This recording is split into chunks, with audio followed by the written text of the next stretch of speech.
producers and consumers want? What are you going to do about requiring companies to label products if they contain GMOs, which producers maybe don't seem to want, but consumers do? Good question. Well, the House passed a bill week before last to set up a process for voluntary labeling of GMOs. Well, not GMOs. For voluntary labeling of genetically engineered products. And I supported that because it's the start of getting what the consumers want, and that's more information about their food.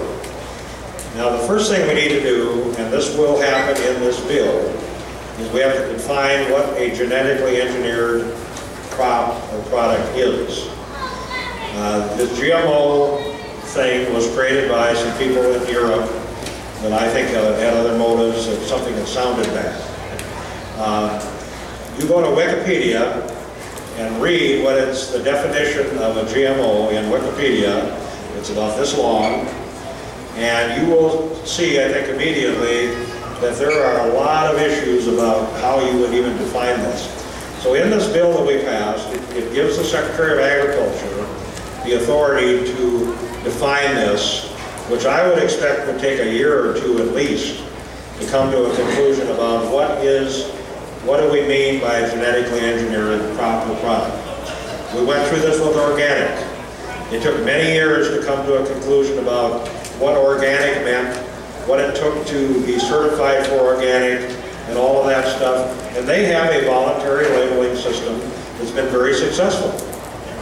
They've gone from a zero price or zero amount of sales to 38 billion through that process. So we think this is the best way to initially address this. To first of all, define it. In this bill, it also requires that any new genetically engineered product or crop would have to be approved by FDA before it could be commercialized.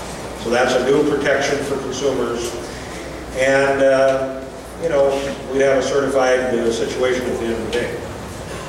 We think it's a good start. So just to start off, because I know we have media in the room, National